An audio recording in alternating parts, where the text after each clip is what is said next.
welcome to the live show. Filmmaker IQ, John Hess here, all by myself here in the studio. So quit complaining about the editing. There is no editing. This is live. This is me chatting without you guys. Today, because there's nothing else to talk about, let's talk about it all. There's nothing in the news at all. Let's talk about Chippendale Rescue Rangers. Now, obviously, this is not a movie that was on my radar at all until just popped on my radar for some reason. How you doing, Rick? I forget what I saw. That I just saw some little hints here and there, and then I saw some controversy over this film, and I figured, well, you know what? I have nothing to watch. I don't want to get started on another TV show. I did binge the first season of Barry, which is my second time going through Barry. I love that show, Barry, by the way. If you haven't watched on HBO, I know they're on their third season now. They're working on the third season, or at least it's being released, the third season. So I went back and rewatched the first season, and I thought that was great. But I figured, why not watch something that's only going to be like an hour and 30-some minute long little film.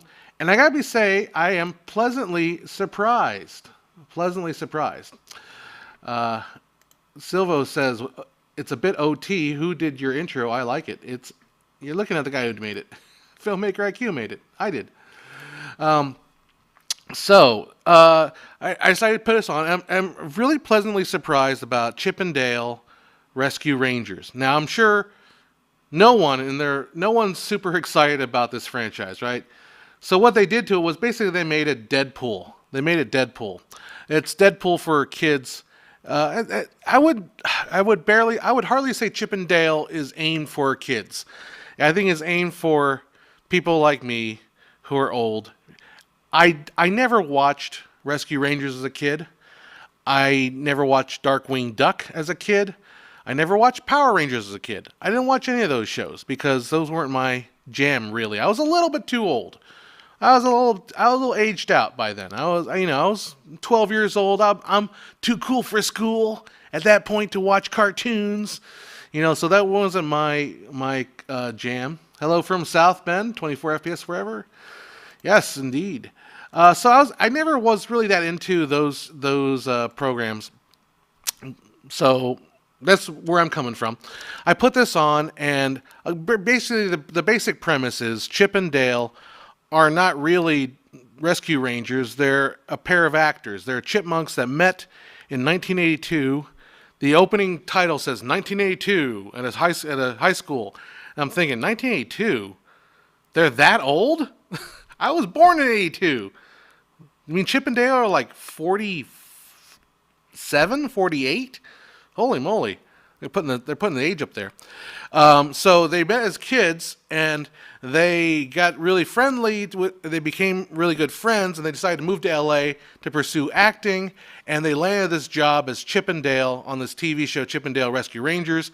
And then Dale, who is the more like happy-go-lucky one, whereas at least Chip is more of the thoughtful, think things through. Dale is going to go off on his own spin-off series called Double O Dale is the name of his series. And so he does that, but the show kind of fails, and the whole show gets canceled. So Chip and Dale have to go their separate ways, and Chip decides to go become an insurance salesman. And he's very good at his job. He's so good that he has a whole closet full of Employee of the Month plaques. And Dale decides he's going to ride the fame of the show as long as he can, and go to all the little meet and greets where you get to meet all your favorite characters. And they have cameos from Baloo from the Jungle Book, who got a makeover. And by the way, after the show into the 2000s, he goes and pays for the cosmetic surgery to make him 3D. So he's a 3D version, whereas Dale is the 2D version.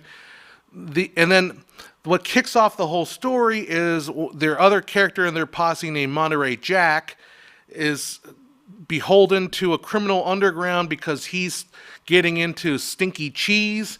And he owes a lot of money to some people, so he's afraid he's going to get kidnapped. And he eventually does get kidnapped, and we find out that he gets kidnapped, and this whole ring of gangsters basically goes around kidnapping old cartoon characters and forcing them to they cosmetically alter them so they just fly under copyright, so that they can make the movie doesn't call it this, but they can make mockbusters in other countries. So it is. I mean, it is a silly premise, but it's a very clever, very self. What's the self? Not what is the word I'm looking for? I should be good at this. I'm talking on air. I should be able to speak properly, but I can't because because I have lights on you and have a pressure of dealing with things. Depreciation, self-deprecating. There it is. Self-deprecating humor in regards to this the topic of Disney. Lots of in jokes, lots of cameos. I'm sure if you went through it all, I'm sure there's people that are in the shots like that was probably a voiceover artist that I don't recognize.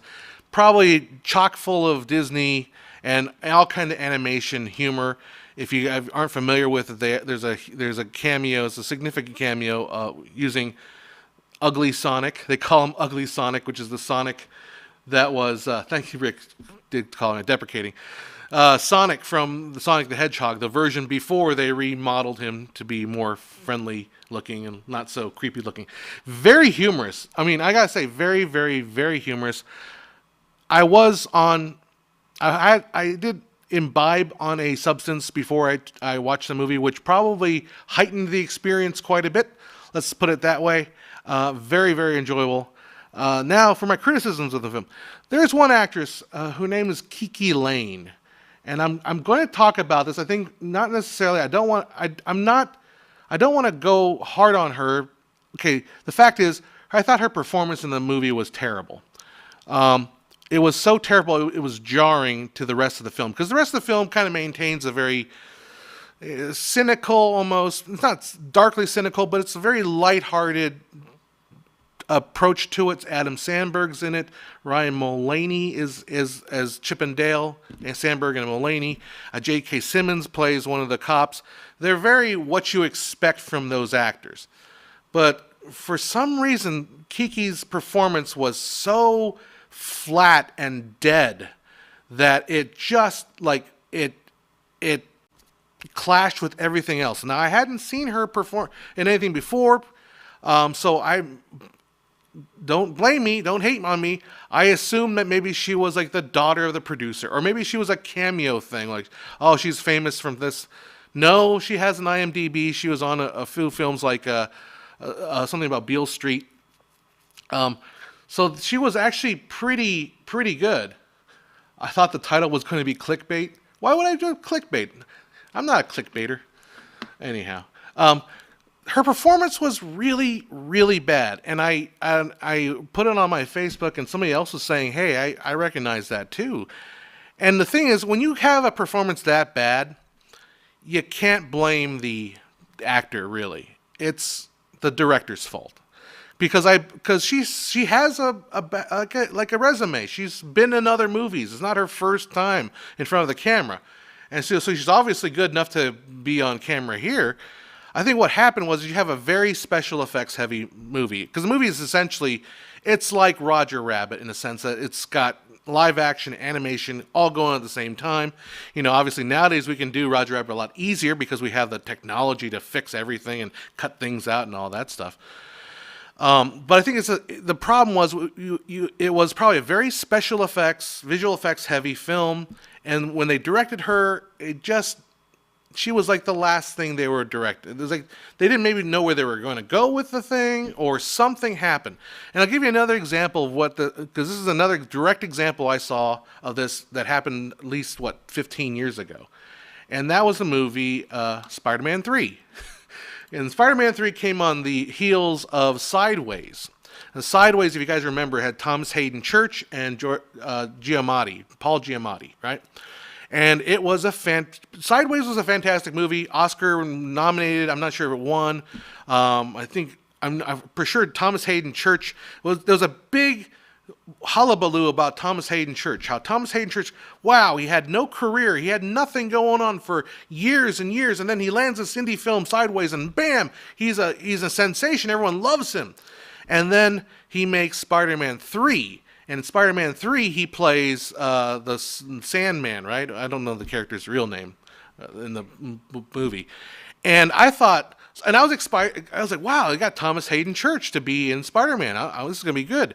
So I watched Spider-Man 3, and Thomas Hayden Church is absolutely terrible in Spider-Man 3. He is so like dull and like glass-eyed, wooden, just dead inside on Spider-Man 3.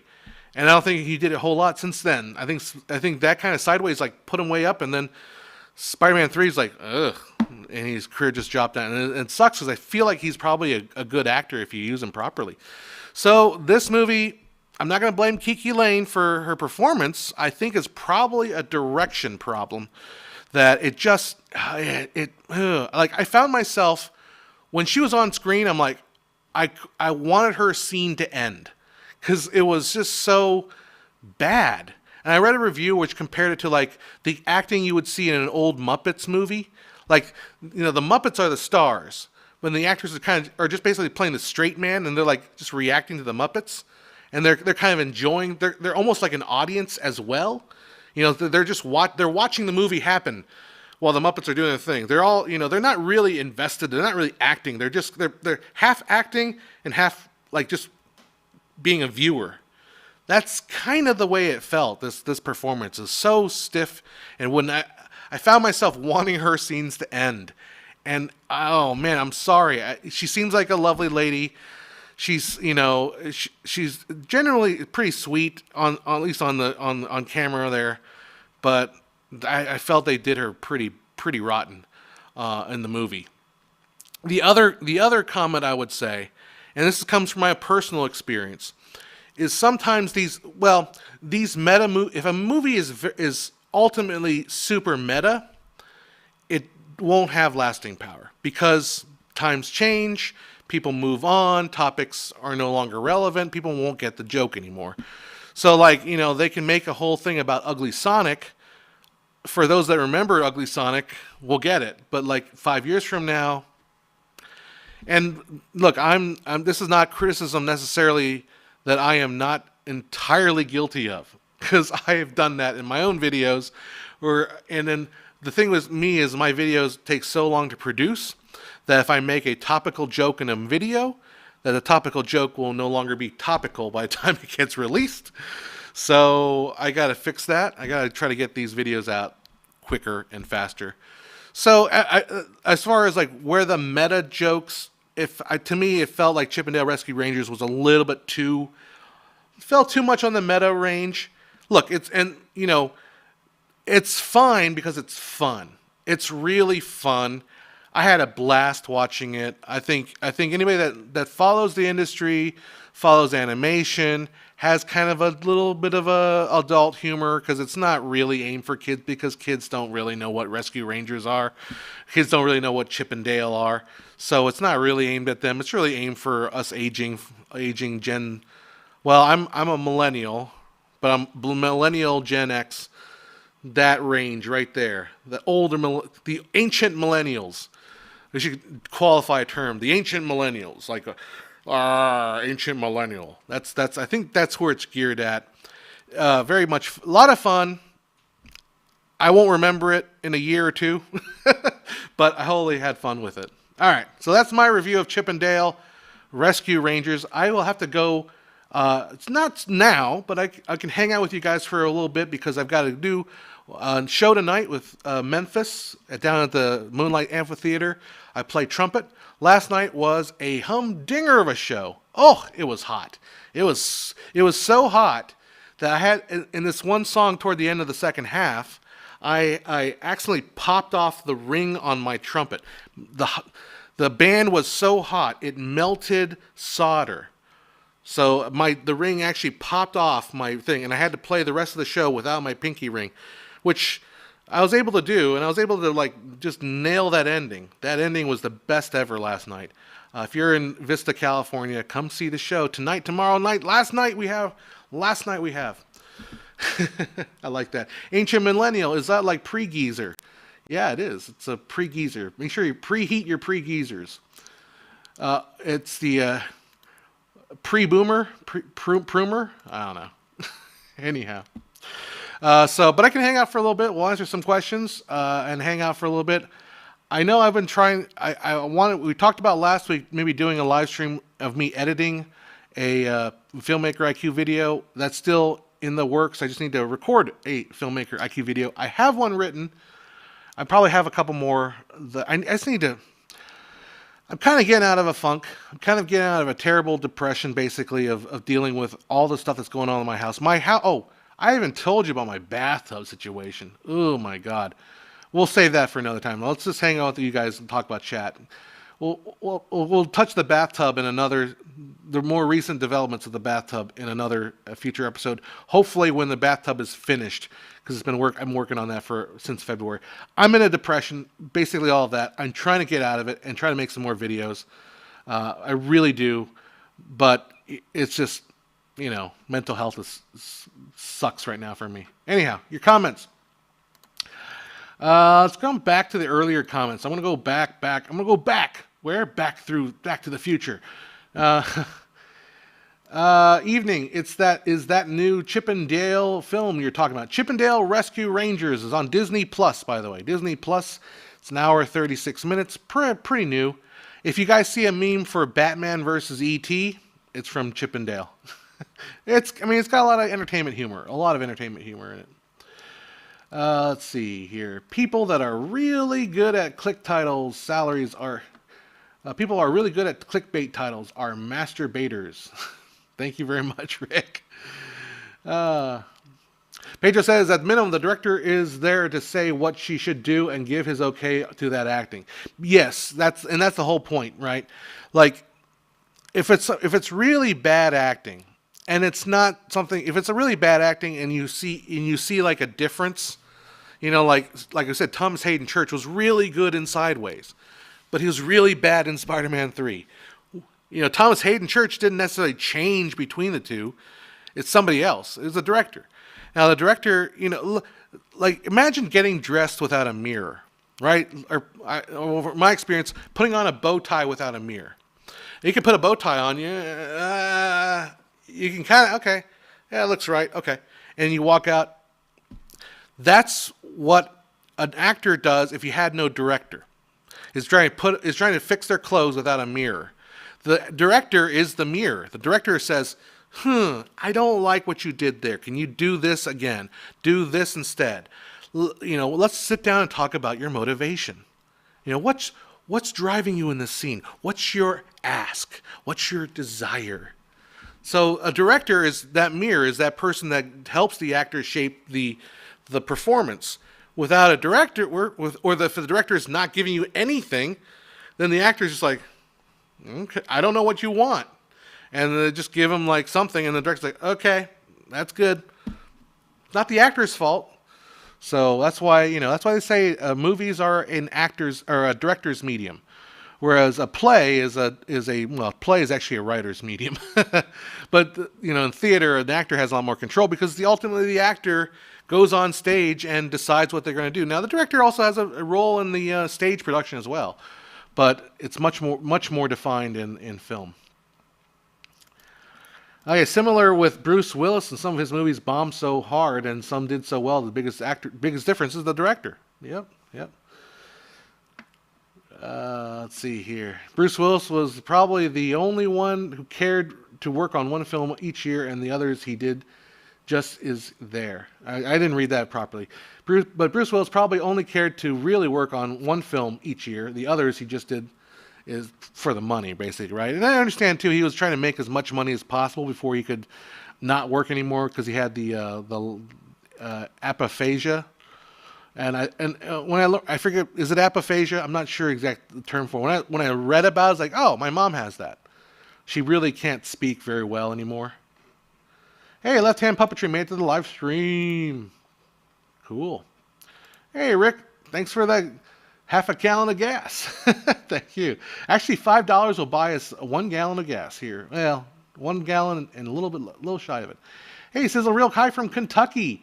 News. I'm going to go out to Kentucky actually in 2 weeks. We're going to head out to, my friend Tim and I are going to go to Memphis, which is ironic because I'm in a show called Memphis, and we're going to go to Memphis, and we're going to drive to Kentucky to see some friends of ours that just moved to Kentucky, and then we're going to go into Nashville, and then we're going to go back to Memphis, and I've never been out there. Like, I'll be honest, like I was driving on my way here. I was like, what am I going to talk about today? Oh, Chippendale. Okay. I'm kind of a sheltered. To call me a late bloomer would be an understatement. Like, I think I didn't come into my own skin till I was about 27, 28. I was still like super shy and reserved and quiet, and you know, I wish I was like way more me. If I could be me now, when I was 18, I'd be way far ahead. Hey, Rick, are you in Memphis? Well, maybe we can say hi to you sometime. You guys show me where, because when I get to Memphis, I want to go see the bar. You got to tell me what barbecue place is the most representative of a Memphis style barbecue, because that's really what I'm looking for. Because I need to find this out. I've heard about Memphis barbecue. I've heard about it all my life. I need to know what it is that makes Memphis barbecue so special. That's what I need to hear. Jean DeVry says, what joke reference did you enjoy most in the movie? Good question. I don't want to give spoilers, not necessarily. I really did enjoy. They didn't use the term mockbuster, but there was mockbusters that they were making. So I really liked all the mockbuster jokes there. I gotta admit, the Ugly Sonic really did, especially when they zoomed in on his teeth. It's pretty funny. I didn't mention it. Okay, so there is controversy around this movie, as everything is going to have controversy. Now, if I can give you some spoilers. They're not spoilers in that it's I think it's already in the trailer. If you're dying to see this movie without any spoilers, turn this off, go watch it, come back. You can watch the re-recorded version. All right, this is not really a deep spoiler. It's not. It can be understood as a spoiler, but it's not a spoiler. I think it's in the trailer. All right, you got your fair warning now? Have you guys all warned now? If I'm in the Lexington, Kentucky, we're going to Mayfield, Kentucky. If you guys know where Mayfield, that's like the southern border of Kentucky, Tennessee. Okay, so the bad guy is Peter Pan. Peter Pan grew up in this world. Cartoons are real. It's like Roger Rabbit. The tunes are real. So Peter Pan grew up, and then he had like a little wispy mustache as a kid. So Disney decided to let him go of his contract. And then Peter Pan couldn't find work, so he becomes like a crime lord. And he's played by the guy that plays Job from Arrested Development. Anyhow, so there's a bit of controversy because that story is a little bit close to home with the real life story of Bobby Driscoll. Bobby Driscoll was the boy at the time who modeled Peter Pan. And apparently what happened with him, he worked with Disney for many, many years. And then right about when the movie Peter Pan came out, and he was kind of the figure model for it. He did the voice, I believe. Don't quote me on that one. But officially, he had terrible acne, like really bad, scarry acne. And Disney basically cut him out of his contract. After, like, weeks after the movie came out, they said, you know what? It's 1960s. We don't have that good a foundation to take care of your skin. It's going to be way too hard for us to make you look presentable on camera. So, bye-bye. And so it's a sad story. And I believe what happened to Bobby Driscoll, and I have his Wikipedia page up here. I think he died pretty young because he was in child actor star, and let me just take a look at his age of death here. Bear with me. We'll find his death. He died at 31 years old, 1968. So died very young. But it's a sad story, and it's now look, and a lot of people are saying that Disney was the bad guy here. Yeah, but as they say it, that's Hollywood, kid.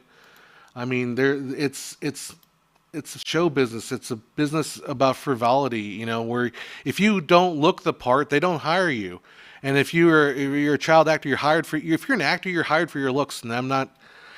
That's just the honest truth. You are hired for your looks. You're hired to what you can bring to the table as far as your visual appearance.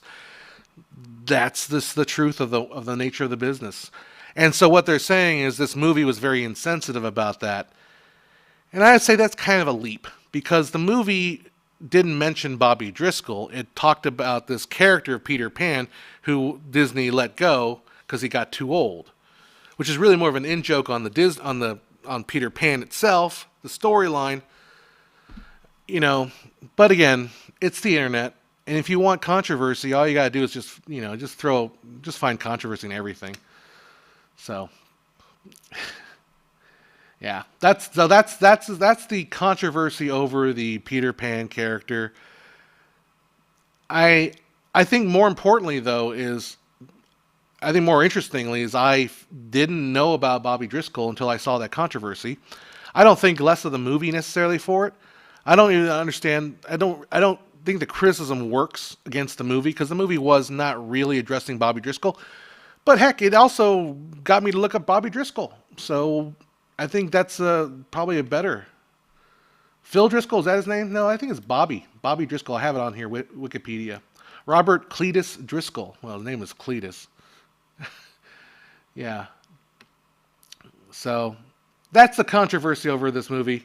I don't think it's enough to get excited about. I think you can watch it. It. If you have Disney Plus, it's worth watching. If you don't have Disney Plus, don't worry about it. But it is pretty good. All right. Pedro says, I remember there was a child actor who was actually a good actor and they forgot him when he was 13 and his voice still dubbed to sound like a kid. Speaking of another kid actor, Kiwan Quay, is that his name? Make sure I'm spelling this right. Is it Kiwan? Kiwan, there he is. Kihui Kwan. The child actor from Indiana Jones Temple of Doom, Short Round. I never saw Goonies, so don't get me on Goonies. But Short Round, Kihui Kwan. I know I'm probably not pronouncing it right? But he's a child actor too, and then he had a double thing. He was a child actor and he's Asian. And Asians don't get cast very often in movies. So he just disappeared. He dried up. What happened to him was his role started diminishing. So he went to film school and he learned how to do fight choreography, and he started working on a lot of fight choreography. So basically, he's assistant directing and fight choreography. Did that for the last 20 years, and then Crazy Rich Asians came out, and that was a big hit. And he's like, I'm Asian. I want to be in. I can be in some of these movies. So he gets in these, and so he gets starts auditioning, and then gets this role on Everything Everywhere All at Once, which is just. I've been kind of going around. I've been kind of going through the rounds again, talking about this movie, because I think it just hit the European market. So the folks that I follow, the film reviewers in England and the UK, can finally see it, and they're talking about it. Because I think that movie is just spectacular. Let's see. I just wanted to had an email come through. I just wanted to make sure there wasn't anything bad. Nope, nothing bad. So anyhow, those are. I forget. We're talking about child actors. Have you seen The Unbearable Weight of Massive Talent yet? No, I haven't. I want to see it, but I haven't heard much about it. So, it'd be fun to watch. But I haven't heard good or bad things about it. So, but I wanted to see it, and I have a friend who's a diehard Nick Cage fan. And her and her husband wanted to see the Northman, and said, "Hey, the Unbearable Weight of Massive Talent was out too." I said, "Oh," so we ended up watching Northman. And I think I talked about Northman last week. And just to recap what I said, I think the movie is fine. it's just not my cup of tea. But I will support anything that Robert Eggers ever makes because he's just so singularly focused on his vision. It's inspiring. I love that about him. And I like his movies for that fact, even if I don't particularly care for them. Yeah, Rick says I've never watched Goonies. You need to watch that. I know my friends say I need to do a filmmaker IQ, force John to watch movies that we've all seen, but he hasn't. And Goonies is the top of that list. And then for a long time, I hadn't seen Princess Bride either. So see, I was born in Taiwan, and I came to the States in 1989. Now in Taiwan in the 80s, it was sort of a cultural bubble, right? So like my first memory of a movie was my dad took me to like a park or something. It was a big giant outdoor amphitheater kind of a setting, and I don't remember any of the movie at all, but I know it was E.T. I know it was E.T. And I remember, the only thing I remember is sitting on my dad's shoulders. My dad had me on his shoulders. Obviously, I was not as big as I am now. Okay, I was a little guy. I was a little guy, little feller. So he had me on his shoulders, and we were walking through this mass of people, and it was like a nighttime in Taipei, Taiwan. And we watched E.T. That's all I remember from that. But E.T. came out the year I was born. So obviously, it had to be like a re-release or something, right? It couldn't have been the opening day of the movie. So Taiwan was always like really late in getting all the cultural stuff from the Americas, from America. And I came to the States in '89. So for me, my only experience to like movies in America were '89 and after. So any movie that came out before '89, unless it's like Indiana Jones, which I watched to death. I remember coming to the States and watching The Simpsons. That was I grew up on The Simpsons. I love The Simpsons. And movies, I remember watching the Ninja Turtles movies. I wasn't that big a Turtles fan, but I did have the Turtles. I played the games, so I'm really more of a early 90s child rather than an 80s child. So like something like Stranger Things doesn't really affect me. To me, that I was like, I don't really care about that nostalgia. I don't like the early 90s nostalgia. Like Parker Lewis Can't Lose. Remember that show? Yeah, maybe. I thought I'm crazy. I'm Asian, not yet rich. Crazy. That was a pretty good movie, I gotta say. Have I seen the trailer for the new Park Chan-wook film? No, I haven't. I'm not... Okay, really, confession here. I'm not a big South Korean film buff. South Korean films don't have the appeal to me. Because I'll say this, because as a child growing up, again, we can talk about race right now. I'm going to get canceled. When I was in Taiwan, I'm half American and I'm half Chinese. When I was in Taiwan, I was the American kid. When I was in America, I'm the Chinese kid. So I never was part of the larger culture.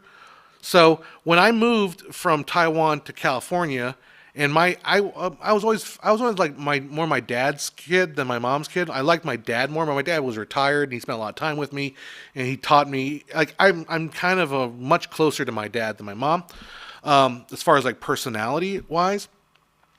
When I came to America, I kind of wanted to reject the Asianness of me. And I think probably a lot of like second generation people reject the cultural heritage in favor of the Americanized. I wanted to be Americanized. So I didn't, even though I brought nori to school, seaweed snack. I'm sure nowadays it's perfectly acceptable. But in 1991, I had seaweed snack at school, and the kids were like, "Ew, you're eating seaweed snack? That's disgusting." And now you pay $200 to go to a sushi restaurant to get that served to you. Times have changed, right? Times definitely have changed. So I'm not so I never watched anime. Now I appreciate anime more as an adult. And as I'm approaching 40 now, I'm kind of swinging back the other way. I'm appreciating my Asian culture more than I did as a child. Again, I think that's just the reality of getting older. You kind of look back at their past, look back at where you've been. Like right now I'm playing my musical down in Vista, and every night before a show starts, I sit down, I kind of meditate for about 10 minutes while I'm warming up. I meditate and I think, this is exactly where I want to be right now. And it's nice and cool. We're outside. And I think in the last few nights I've been thinking like, man, I remember being like a 12-year-old kid with a trumpet and playing and like wondering if, you know, wondering what I was going to do with this skill. And now here I'm on stage, I'm dancers, and there's like 1,000 people out there, and I'm performing, and it's like, whoa, how did I get here? And literally, I keep talking about this a little bit on my way home. I'm sorry, I'm rambling, but you probably tune into these things to hear me ramble. It is my therapy session, I guess. When the pandemic started, I literally put my horn away, and I thought I would probably. This is the point in my life where I might say, I think I'm going to hang it up. I think I'm going to stop playing trumpet because I was not having a good time with music. I was getting very bored before the pandemic. And the pandemic hit, and I said, well, all the bands are done. I'm out. And it wasn't until like after the pandemic I said, you know what? I'm not going to do the things I didn't like. I'm only going to do the things I do like, which was musical theater. And I like musical theater because guess what? I'm a filmmaker. So filmmaking, theater, music, it's all the same thing. Anyhow, so I forget how I got to this point. Whatever. Let's go back to your comments. What kind of self-respecting millennial are you? I know. I've never seen Goonies. Okay, so I don't think my friend will see this, but he had a girlfriend at one point. He's no longer with her. I think I know why. She had not seen Raiders of the Lost Ark. She was like 30-something. She had not seen Raiders of the Lost Ark. We're like, okay, all the kids, cover your ears. I know. It's not like there's anything else in this world that's happening that's really dark and horrible. No, cover your ears. I'm going to say a swear word. How the fuck have you not seen Raiders of the Lost Ark? How the bloody fuck have you not seen Raiders of the Lost Ark? All right, so we put on the Raiders of the Lost Ark. Well, we're at his house. We put on the Raiders of the Lost Ark. She's watching it with another girlfriend. They're watching it, and we're on the other side playing a board game. And after them, I'm getting sidetracked because I'm watching, like the face melt, right? I'm watching it too, and the movie's over. She comes over. What do you think? Oh, that was really violent. I'm like, oh my god, that was really violent. So they're not together anymore. It's not because of that. Might be. I don't know. It wasn't that particular movie. In before golden age, any chance that you might make more of your old school videos where you used to do 5 to 8 years ago? Those are getting 400 plus. Yeah, they get 400,000 views after a time. So there's two reasons why I don't do those kind of videos. First one is they're an extreme amount of time. The green screen work was painstaking, and it's also very limiting creatively. It's very confining because the way those were shot, they're all one take long, and they always had me in the corner. I'd fly around the screen. It became super restrictive creatively to do, and a massive amount of time. And back then too, 5 to 8 years ago, you remember, like the subsidies on YouTube were way better than they are today. Like right now, YouTube is so stingy. I mean, it's so weird to get the algorithm was different. Everything was different back in those days. So those kind of videos could actually manifest themselves and get plays and all that stuff. So that's really one of the reasons why I don't do those particular videos anymore. The other reason why is a lot of those topics I covered. I feel like not like I wouldn't say I covered them perfectly, but I don't like to go back and recover stuff. I want to do one video on normal lenses here. So I find myself at less in a comprehensive realm. Those videos are very like umbrella comprehensive topics, like the history of green screen. I can only do one video called the history of green screen. I can remake it, but personally, as an artist, I don't want to remake it. I would rather focus in on like one particular aspect of green screen. Like I have one video I want to do. I got a whole board of things I haven't done yet. Harry James, this one shot that they did. It was like I thought it was green screen, but it wasn't. It was a cool technique of how they did it. So I try to find. Right now, I'm in the process of finding much more like narrow focused topics. Like I did a video that did really well, the like 44.1 kilohertz versus 48 kilohertz.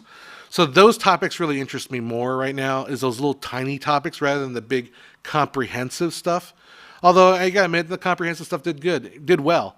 And again, as things, because I last stream I talked about I'm going to start teaching here at a junior college next this August here, starting in August. And they've been talking about doing like little videos too, and I'm sitting back there like, well, yeah, you guys are talking about making little videos. I get you, Joan. I know what you're talking about. But maybe as time frees up, I can come back and revisit more of a comprehensive look and try to come up with some. Because I've always thought about too, maybe I should write a book, like maybe write like an introduction to filmmaking book that kind of covers more science and artistry of things. Again, right now my life is such a mess that I even trying to make sure I do a live stream is difficult. So bear with me. We'll try to make some. I'll try to actually make some videos rather than just come on here, hang out with you guys. I know a lot of people complain every time I make a live stream. They're like, oh, why are you going to make your old videos again? Why aren't you making old videos? It's like, yeah, I can try. I want to make videos. I want to make legitimate videos. I want to make short films and then bring you along with the process of making the short film. It's just I got to get through a lot of shit in my life. That's basically it. All right. Donnie Pearson, haven't said, hey, how you doing? Hope everyone is well this afternoon, despite both South Texas shooting. Yeah, we weren't going to go there. And Ray Liotta's, jeez. I have seen the new Rescue Rangers movie. Okay, what'd you say, Donnie, about it? I must confess, though, the score by Brian Tyler is what I love best about the RR movie. And I've seen it a week ago. I did indeed update my profile pic a week ago. Awesome. I didn't particularly notice the score, but yeah, cool. I'm glad to hear you liked it. Josiah Boom! Exclamation mark. Oh, I love the photo, the profile pic. It's a nuclear explosion. Mushroom Cloud. I wish I was working on a film writing treatment similar to Chip and Dale Rescue Rangers movie for a while before it was announced. I'm not sure whether I should move forward with it. What should I do? Well, I mean, here's the thing. You don't have access. I mean, imagine you're not writing something that is the same property as Chip and Dale, because you obviously don't have the IP rights to Chip and Dale. If you're writing something else, this always happens. You come up with an idea for a movie, and then the movie comes out that's almost very similar. I say, use your best judgment. If it's super close, then maybe you can all right, I missed that mark on that one. I'm just gonna wait. Oh, maybe you can wait on it and wait a year, come back to it later and see if does it still work? Is it still different enough? Did people forget about the other movie? Because people will. Other than that, I can't give you really more industry advice because I don't really have that industry experience to tell you whether or not you should move ahead with that. From a personal standpoint, I would just say that, maybe give it a little bit of time, but then don't be too afraid of pursuing it, working on it, because sometimes in our own heads we tend to make connections that other people may not recognize as immediately. So your movie may not be that similar to Rescue Rangers. Maybe no one may not recognize it being that, or it might be. Again, specifics matter, and I always want to be humble in this situation because look, I do not run an agency. I do not work with Hollywood agencies. I do not work with producers buying scripts, so I don't know what they would tell you. I can just give you what practical advice that I can have from my own personal experience and thoughts. Yeah, NB4. I know I get this comment a lot, and as long as people don't get pissy at me for saying my channel is dead. Yeah, I know I haven't been making videos. Do you think I just sit there? You know what? I realized my channel hasn't been making videos. I just realized that, and it's I know. I want to change that, but right now, I help my mom in the morning, because she can't really walk. I help her out and trying to change her. Although I feel better about myself. Okay. A little bit TMI, get ready for it. She did poop her pants. And I was really proud of myself because I had to go to my show that night. And I came home. I just wanted to make sure she went to the bathroom and she pooped her pants. And I handled it. Now, before, I would have been heaving my guts out because I do not like poop. It is the most disgusting thing. I cannot stand it. I would never be a plumber. I would never want to have a septic tank that I would have to empty. I would never want to do anything around poop. I hate poop really, really, really bad. I just hate it. But I handled it because I've gotten better at it. I've gotten better. I was telling my friend Joe because I had to get my mom some Depends. And, well, she has Depends, but she has the maxi pads too. And I went to the store and I bought the maxi pad. And if I had a mom or a girlfriend that needed me to buy some tampons, I would do it because I don't care anymore. I have no shame whatsoever to do any of that stuff anymore. I've lost that. No, that's just my life I'm getting stronger. I'm getting better at that stuff. Anyhow.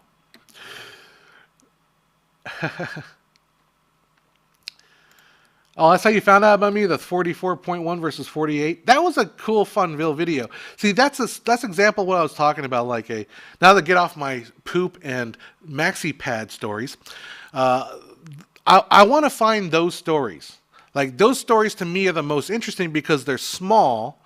They're just bite-sized. They're just enough to be fulfilling without being the entire history of mockbusters, which was a great video. I thought that was one of my favorite videos, the mockbuster video. But I had to, I had to create this long arcing story about mockbusters.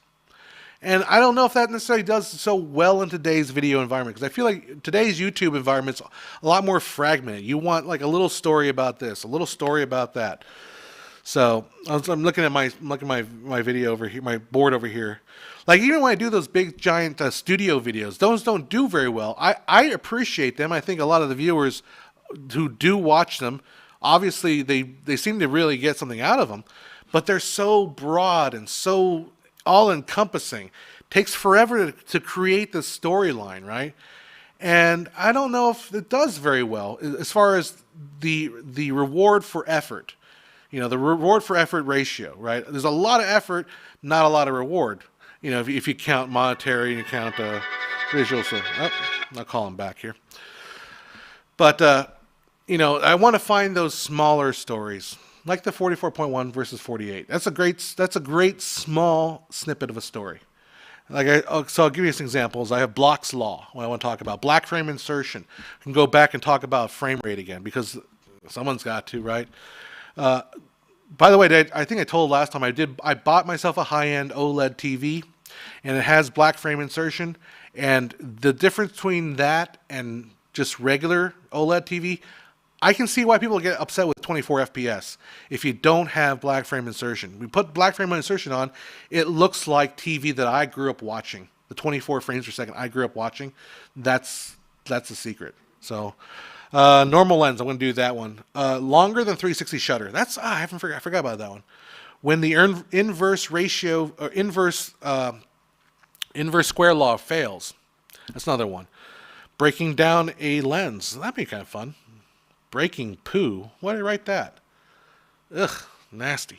High dynamic range, stop the full frame Bayer math is one I wanted to do for a long time. So I got a lot of ideas. I just got to freaking do them. Because I gave my life together. That's what I got to do. Anyhow. Do you have options for some in-home healthcare workers or something? Yes, I do. So I do have caretakers coming by every day for about all the weekdays for 4 hours a day. So that I can get away. So I help my mom in the morning, and then I get away to the office and do my work. And sometimes if I have to work in the mornings, I'll just get her up and sit her in a chair because she can't walk. Which is good because then she can't escape. I mean, it's give and take, right? So, I can help her out, but then the caretakers come in the afternoon, so I don't have to worry about what's happening in the afternoon. And then I usually get home like about 8 to 9 o'clock at night. Right now with the show, I'm getting home about 11:30 at night, so I'm kind of like super. But the thing is, when you do a musical and you get home at 11:30 at night, you are wired. You are wired for about 30 minutes. And you put on something, and then you fall asleep really fast. But Chip and Dale, I did not fall. Well, no, I did fall. I did kind of fall asleep toward the end of that movie. That was because I was super tired. All right. Indiana says, I'm with you. The poop thing. As a male nurse of 25 years, it's easier for you to mentally go into your happy place and get it done. Yeah, I've had to deal with poop. I've had to deal with diarrhea. I've had to deal with puke. And the puke and the poop were kind of close together as far as their look and feel. That was some of the worst experiences of my life. Was that puke? Oh shit. That was fucked up. That was tough, but I'm getting better at it. I can deal with it. It's just you just deal with it. That's all you gotta do. Deal with it. Anyhow. Oh, MKL says you're a good son. Thank you very much. I am the good son. I don't remember that. I never saw that movie, but I remember it was Macaulay Culkin, and I believe he was a bad son. I think he was like a killer or something like that. Anyhow. Theater in general, I was always wired after a concert with choir too. Yeah, not in any way trying to be direct to convo. Yeah, no. So, Tara, so you're saying it's ironic because I just recorded a choir. I'll be honest though. I still have to edit that choir thing. I'll probably edit it on Sunday. But this show I'm doing right now is a lot of blues. So early blues. It's written by a Bon Jovi keyboard player, the keyboard player for Bon Jovi. And the music is like, it's Memphis. If you look it up, it's very bluesy rock. Bluesy rock, a lot of cool trumpet licks. The whole thing's just such a blast to play. And then I go record the choir concert of Mozart, and it's like, it's Mozart. It's not Bon Jovi. I'm sure Mozart was Bon Jovi in the 1600s. Sure, but not to say the choir did an excellent job. I thought they were good. The choir members thought they didn't do so good, but I thought the recording came out pretty good. They haven't heard it yet, so I think it sounds great. But that's my ear, I'm not sitting there with a score going through like, oh, you missed that note. Oh, you missed that note. I can hear when the sibilances don't quite line up. All right, I'm rambling at this point, aren't I? Completely rambling. I don't ever want to see poop and puke at the same time. I didn't see poop and puke at the same time, but certain kinds of puke does look like poop because it's basically from the same place. All right, sorry about that if you are eating. Puppies, dandelions, babies' faces. Not the other end of babies, but babies' faces. And hopefully they're dry. They're clear. Tara, it is God's honest truth. It is the best show I have ever been involved with. I was terrified when I went down to do this show because I was like, oh man, they called me at the last minute because I was a last minute replacement because the other trumpet player couldn't make it, blah, blah, blah. He said, well, you need some lead chops, you need to be able to play high. And I was like, okay, I can do that. I can cut it. I looked at it like, ugh, that looks a little scary. So the first few rehearsals, I was having like heart palpitations. I was getting like anxiety ridden. Now, none of that. And let me say, the company is the most friendly and sweetest and nicest company I've ever had to deal with. The tech people are so freaking awesome and nice. Like I've dealt with theaters where the tech people are just mean and they feel like they're masking their incompetency in a layer of what's the word I'm looking for? A layer of disgruntled, I've seen it all. This is all crap. This grisly demeanor about them. And then they can't get anything right still. Whereas this company is not a single mic has been dropped, not a single cue has been dropped, and they're incredibly friendly. They all say hi. We all say good night to each other. We all give each other hi and smiles. It is it is so affirming, so like soul fulfilling. And they called me and they said, hey, can you do 2 other shows? I said, well, I'm going to Memphis, so I can't do Cinderella. I just did Cinderella. So I was like, I'm not in a hurry to do Cinderella again. Not to say it's bad music. It's Rodgers and Hammerstein. It's not bad. It's cute. It's enjoyable. but I just did Cinderella, and I'd rather go to Memphis. And they asked me to do Ragtime, so I'm doing Ragtime in August with them. So, anyhow, those are stories. Pedro says, I have a story. Let's hear his story. Was on the bus and a kid puked his guts out. 50% of the room's shoulder of his 50% on his mom's shoulder, 50% on the floor. 3 days later, I got into the same bus and the puke was still there. Wow. Well. Let's move on. That's the most disgusting story. Thank you, Pedro.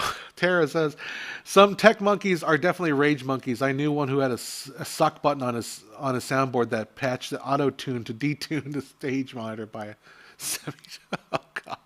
That's just cruel.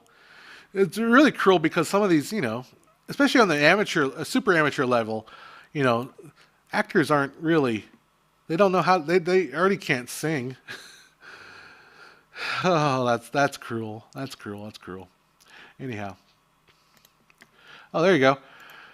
Indiana says, wipe some peppermint under your nose. We nurses swear by it. There was a movie where that was like a main plot point. Do you remember that?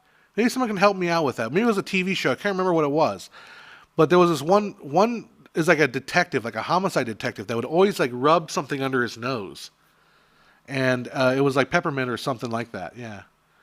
And that's how they dealt with it. Yeah. The stuff grossed me out until I had my first grandson. Now, no big deal. Yeah, I think I can see that, and I can feel like maybe this is training for me for having kids. If I ever get to have kids or not, I don't know. I think ultimately I would like to have kids. I just get to the point where like, well, I'm getting to the age where it's like, I mean, I'm a dude, so it doesn't matter. My bank doesn't ever expire. Is it Monk? Maybe that was Monk that did that. Yeah, or The Wire. Was it The Wire with Vix? I know it's in a couple movies. Maybe it's in multiple movies where they talk about that, doing that. Oh, Sherlock Holmes did it with cocaine. Yeah, maybe. Yeah. Silence of the Lambs. Was that also what they did in Silence of the Lambs? Bunk and The Wire. So we have Monk and The Wire that they do it in. That makes sense. I would believe it. Pedro says in Die Hard 3, the guy who worked in the bombs used something on his nose. Yeah, something. I have never done anything where I had to snort anything into my nose, and I don't think I ever will, because I just don't find any desire in doing that. Like I've gone to the pool and accidentally snorted pool water, and I hated that. I don't think I'd enjoy anything else up my nose. I don't even like going to COVID. Well, I kind of like the COVID test. I'm not gonna lie. I do have kind of a nose fetish, but I don't like sticking stuff into the nose. I like getting stuff out of my nose. So my phone's going crazy. Anyhow. All right. Well, so all you folks that thought I was baiting you guys, I talked about Rescue Rangers. We talked about what do we talk about? We talked about puke and poop. So I'm sure we've checked those off. I'm probably completely demonetized because of that discussion, unless it's by like Malox or Imodium AD. As a kid, one of my first things I did out of school was Imodium AD was having like a contest to make a commercial for them. So like my friend who has Crohn's disease, we made a commercial for Imodium AD. I forget the reason. I forget the whole storyline, honestly. But yeah, it was it's pretty nasty. I think we won like a box of Imodium AD from them or something, some bullshit. I remember I did one commercial for KFC. It was a KFC contest for popcorn chicken, and I borrowed I was an intern at the studio at a cable company, so I borrowed their conference room, and I had the president of KFC on the. I had a person playing the president of the KFC, like, hey, I'm the KFC marketing director. What we need is a new commercial for KFC popcorn chicken. Like, and then, somebody was like eating popcorn chicken. Like, oh, these are so good. They we don't need a commercial. They make commercial for themselves. That's my popcorn chicken. They start fighting over the popcorn chicken. And eventually the CEO's like, ah, dang it, we never come up with an idea for a popcorn. Let's just have a contest and let people make commercials for popcorn chicken. Hey, I got a free KFC certificate out of that, so I got something out of it. Silva says we had some vaguely movie related discussion. Yeah, we did. I'm always of the impression that everything has something to do with movies. There's not a single topic in the world that you can't make a movie about, or you can't relate somehow to movies in some way. It's just a matter of how deep is your knowledge. Okay, now we're deep enough in the discussion I can talk about this. So I have this client who is doing they want to do a movie themed event here in September or October. And I'm like, oh, cool. And I'm sitting here listening to the discussions, and I'm like, you guys, you guys all have everyone has their own background and history of what movies that they grew up with, but except for the guy whose idea it is to have this movie theater, they have no idea what they're talking about when it says movies. Like, oh, we want that old Hollywood look. Well, which old Hollywood look? Are you talking about film noir look? Are you talking about and I think what they're talking about is Art Deco, the Art Deco movement in late 40s, kind of late 30s, late 30s, 40s kind of a look. But they're saying classic movies, they kind of want to do some of a take on Singing in the Rain, which is fine. We can do Singing in the Rain. But it's like, some of the movies, they're not really... It's kind of like dealing with that girl that didn't see Raiders of the Lost Ark. It's like, we want to do something movie themed, but I haven't seen Raiders of the Lost Ark. I'm like, okay.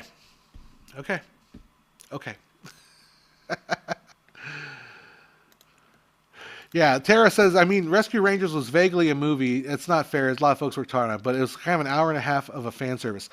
I kind of agree with that. So when I was criticizing it and talking about how, when you're so meta, it fell too much on the meta side of it and not so much of a story. Like Who Framed Roger Rabbit is a good story. It's and people remember it as a good story.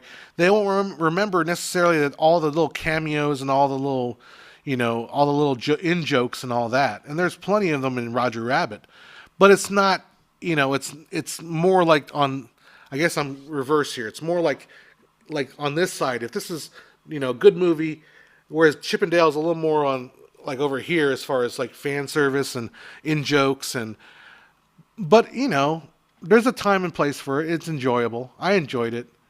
But again, like I said, 6 years from now, will I get half the jokes? Maybe, probably not. And that's kind of the problem with the film. But hey, it's on Streaming Plus, so whatever, Disney Plus. Anyhow, that comment was 3 minutes ago. What? Are we getting new ones? Nope. All right. Well, let's see here. I'm going to hang out for a few more minutes and I'm better get going. Anything else that's burning questions you want to ask? Speak now or hold your peace until the next time we get on stream. Or ask in the comments. I'm usually on the comments. I can usually take comments and talk about stuff in comments. Anyhow. All right. Well, let's see. Well, if there's nothing else here, we'll end it pretty soon. I'll give you a few more minutes. And I'll talk about something. What can I ramble on about that I haven't talked about?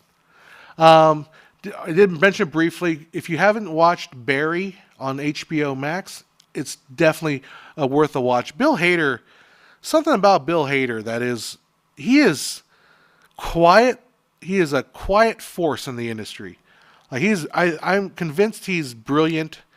He's a terrific talent. As far as either writing or acting, he's just so good. And Barry is an example of a great show that doesn't, on the surface, appear to be very expensive. It seems to be a very, very cheap show.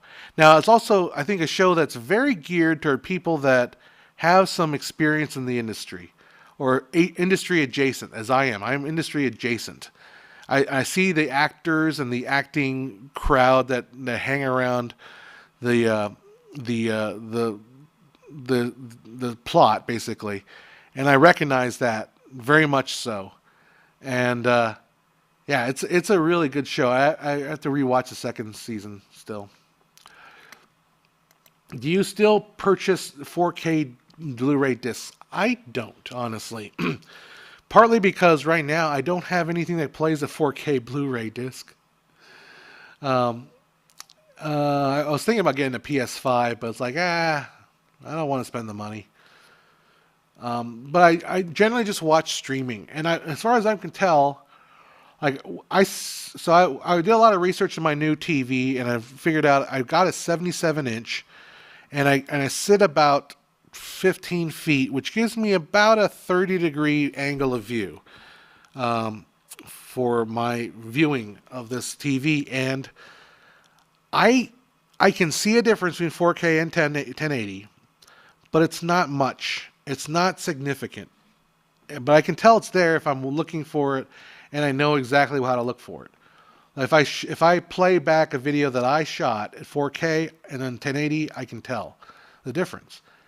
But once a movie starts getting going, it gets really hard for me to tell the difference. Ooh, let's see. I'll go back.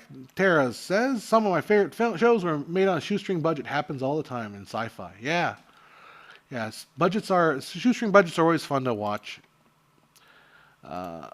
Super chat from Daniel de Gaston. I feel like Indiana Jones has aged into obscurity. Uh-oh, yeah, we gotta talk about that. We didn't talk about that yet. Do you feel the same way about his aging to obscurity? Indy 4 I was not a fan of it. I didn't hate it, but I was like, eh. And now there's another Indy 5. I don't know what to think. It is directed by James Mangold, so, like, honestly, as long as Spielberg isn't attached, I think it might be worth a chance.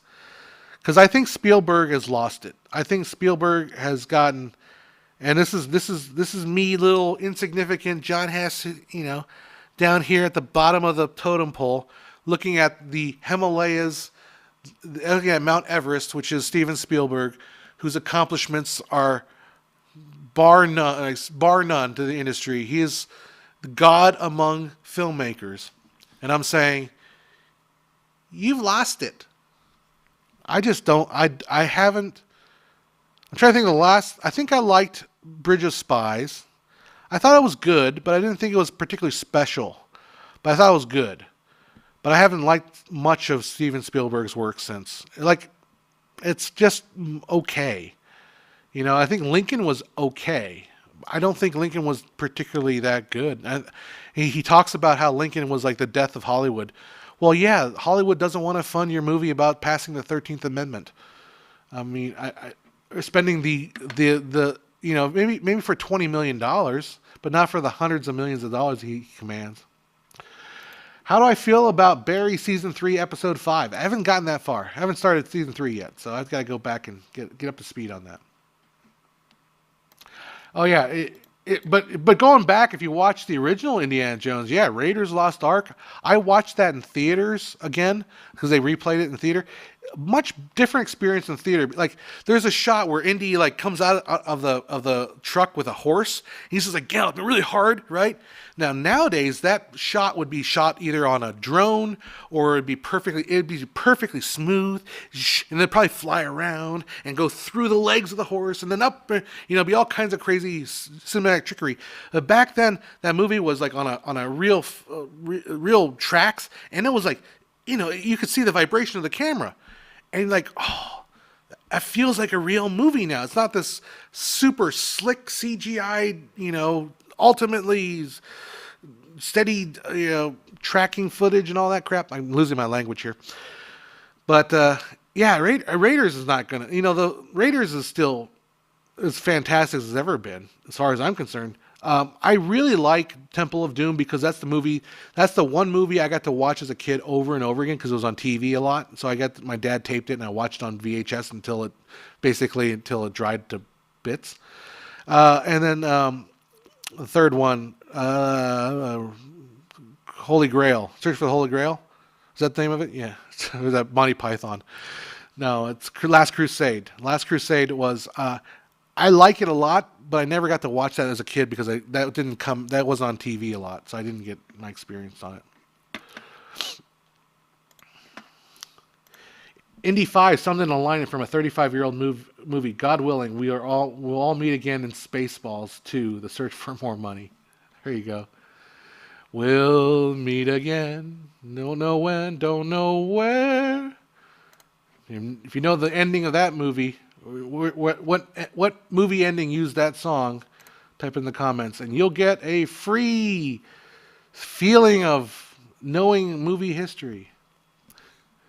I love Indiana Jones movie, but I don't hear or see those movies ever advertised or offering on streaming services. Yeah, so I don't understand what's going on with streaming services. How, like, I go through HBO Max. HBO Max is my favorite streaming service so far. HBO Max followed by Amazon, and then I have then I have Disney Plus that I'm subscribed to, and Netflix. And I think Netflix is a little bit higher than Disney Plus for me. If I had to drop something, it'd be Disney Plus and Netflix. But what's it with HBO Max? Like, movies leaving the stream this month. It's like, why? Like, I get like obscure, like planned obsolescence and enforced scarcity kind of an argument. That's why. But it's like, why would you need to like take the movie off of the streaming service? Is Indiana Jones on Disney Plus? It should be on Disney Plus, right? Anyhow. John Williams is back as a composer? I thought he quit. I thought he retired. He's like 90 something. I mean, I'm sure he can still pull it off. I mean, he's obviously brilliant. And Steve-O, you got the answer at Dr. Strangelove, and so did Caveman. So you guys are the anointed, you guys are the brilliant ones here at Filmmaker watching you're all brilliant, but you guys are extra special brilliant. You're all wonderful and awesome people that are on here, but you call it the Dr. Strangelove reference. So that. Oh, so did Tara. All of you guys. I'm sure all of you guys got it. You guys all rock. You guys are all awesome.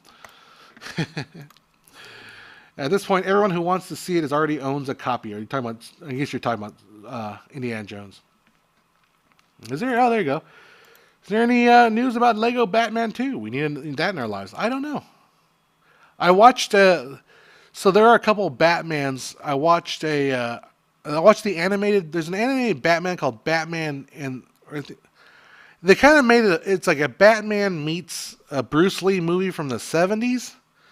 So I watched that animation. I thought that was interesting. I wasn't a big fan of it, but it was okay.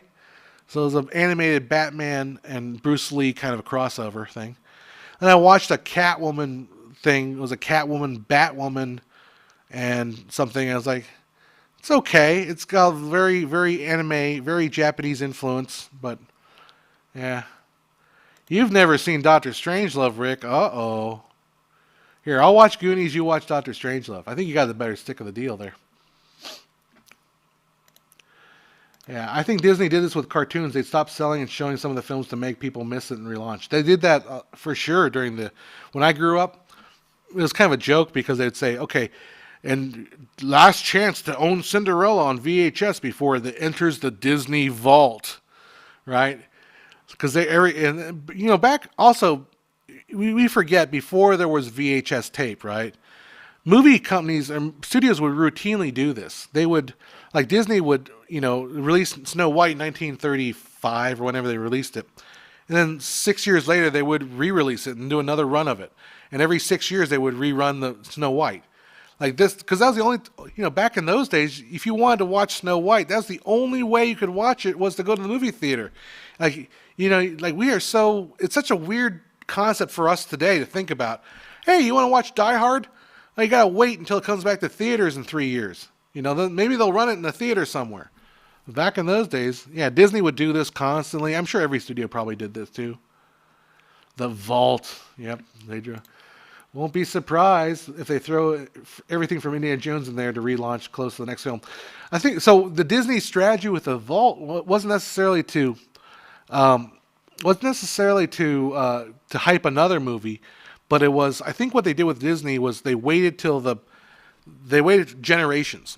So like if you were a kid, you watched Snow White, and then maybe 7 years later, maybe you'd have younger siblings that would watch it, and then 7 years after that, maybe you took your kids to see the movie. So they would play that long, long game. Yeah. Tara says, Goonies is a classic, though parts of it haven't aged well at all. But Doctor Strangelove is one of those movies you have to go see because it's sheer number of times it's referenced in other movies. Yeah. That's what I loved about The Simpsons, is I feel like The Simpsons sort of introduced me to a lot more movies. Like, it kind of forced me to watch movies it was referencing. Like, The Simpsons have obviously referenced, the falling of the bomb, the dude. It's referenced a lot of other Kubrick movies. There's a shot in The Simpsons, the Treehouse of Horror clips, where Lisa was, I mean, it wasn't Treehouse of Horror, but it was one where Lisa trains her brother, Bart, to like every time he touches a cupcake, he gets a shock. And then there's a shot between two cupcakes and he's reaching up and he's like, no, I can't do it. And it's like straight out of Clockwork Orange. And it's kind of disturbing how, like, it's actually the nude scene, and is a scene in Clockwork Orange where they've trained this Alex into such ability that they present him with a naked woman, and like, oh, you can have sex with her, and he's like, oh yes, I want to, but he can't bring himself to touch her, and then that's what they were referencing in The Simpsons. It's like, whoa, that was deep cut there. That was really deep. Anyhow, all right. I gotta run pretty soon, but we'll take a few more chats because I'm having fun with you guys. All right, what company, franchise, or fictional universe do you think Disney will buy next after Fox? I don't know. So, when Fox deal happened, and we're gonna get a little political here, not too political, because I don't want to get this show to be political. When Disney bought Fox, people were saying, "Oh my God, Disney's such a scary company. Oh my God, Disney's gonna like just gobble everything up and destroy everything." And here we are about 2 years later, and Disney's facing a lot of issues. Their stock is down quite a bit. Half of the more conservative parts of the country are very angry at Disney. And I wouldn't say they're doing, they're okay. Marvel's doing well, but I don't think it has the luster it used to. Maybe that's not my own personal thing, but I don't think I hear Doctor Strange is doing quite well, and I'm sure Spider-Man, I don't know if that's part of the MCU or not, but it did, it is. It did quite well, but it's not quite the same thing as, Endgame. So I don't know if I think Disney's got some stuff they got to clean up before they gobble up other stuff. I think they've got to straighten themselves up a little bit and figure out how they're going to come back. And I don't know if you guys heard about the controversy over that Star Wars themed hotel in Disney World. It was like $10,000 for 2 nights in a bunker. Basically, it's all Star Wars themed. Everyone's LARPing as, Star Wars characters, but like $10,000, you don't even have a window in your room. That's kind of, or something like that. I know they got kind of flack on it. So yeah, I don't know if Disney is the powerhouse. Honestly, I think there's a lot of rising stars at this point. There are a lot of rising stars. I think A24 is just knocking it out of the park. I think they're an exciting studio to watch. And maybe Disney will buy them. Disney presents Midsummer. It's Midsummer with Goofy, except Goofy's like flayed out, like hanging on a rafter with his guts hanging out. Oh my God, Mickey! Okay, that if you guys can animate, that'd be good, hilarious. Midsummer, with tunes. Oh, sorry about that. Oh, that's what it was. Hamster and the Bart. That's right. Yeah, Rick says Disney's out of money. Yeah, Disney. That's the thing. Remember this line.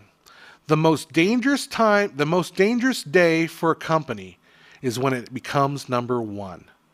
Like, remember that well. So when Disney's number one, it's all downhill unless they can bring it back. Which that's the hardest part. And if you watch my Paramount video, watch the 20th Century Studios video, watch the Fox video. Over and over again in Hollywood, what always happens? You ride to the top, and then you get fired. Then you slunk down to nothing. Then you ride to the top, and then you get slunk down to nothing. Happens over and over again. What was I watching the other night? I was watching something, and they were talking about Fox, and they were talking about Beyond the Valley of Dolls. They were saying like, what movie is that? Fox made this movie, Beyond the Valley of Dolls, and don't worry, even worse movie came out, Myra Breckenridge, and I was like, I referenced those in my video on Studios. And there's this one movie I was watching, and they were talking. They're just making fun of that. I'm trying to remember what that movie was. Might have been Barry. I'm not sure. Are those two mice? That is Chip and Dale. That is Chip, and that is Dale. That's from the new movie. Speaking of The Simpsons, I recently saw the episode where Homer and Mr. Burns are trapped in a cabin under the avalanche. Couldn't stop laughing at the doctor's office. Had to walk outside. I'm trying to remember that episode. That one's a hard. I think I remember it happening. But yeah, oh, very, very good. Oh, on my table, I have mice on my table. Where am I? Oh, this mouse here is controlling that, which is my streaming computer, and I can put all the stuff on the screen, all the comments and all that. This mouse I just had on here because I was using it for a laptop, and it's not actually connected to anything. That's what the other mouse is for.